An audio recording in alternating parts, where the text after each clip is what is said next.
आदमी बना ही नहीं है सिर्फ एक सेक्सुअल पार्टनर के लिए। युवल नोआ हरारी अपनी किताब सीखने से बताते हैं, man not inclined to have only one sexual partner, क्योंकि इस मामले में हम गधे, घोड़े, चीते, बघीरे से बहुत अलग नहीं है। और इन सभी स्पीशीज में, इनफैक्ट किसी भी स्पीशीज में मेल प्रोजेनी होती है अपनी सीड्स को, अपने स्पर्म को ज्यादा से ज्यादा डिस्पर्स करना चाहती है, बट फीमेल प्रोजेनी अपने एग्स को बहुत बचा के रखती है, क्योंकि मेल की जो स्पर्म होती है वो एक इजैकुलेशन में ट्रिलियंस निकल जाती है। Well, this is completely wrong.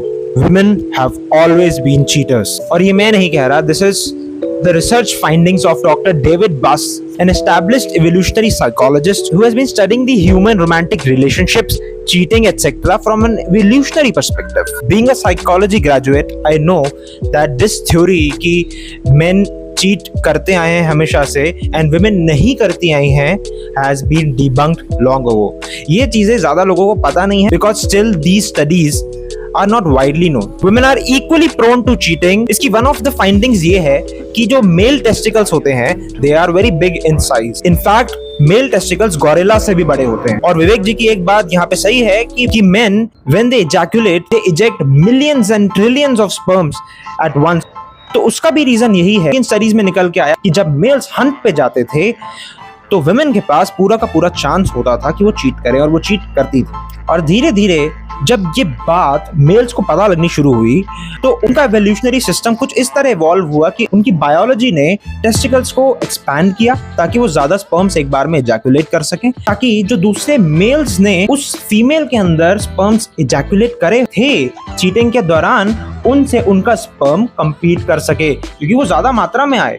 और ऐसे कर करके सारे मेल्स के जो टेस्टिकल्स हैं वो धीरे धीरे बड़े होने स्टार्ट हो गए। If we look at it from an evolutionary perspective, so ये सोचना कि men are more prone to cheating, well, this is not the truth.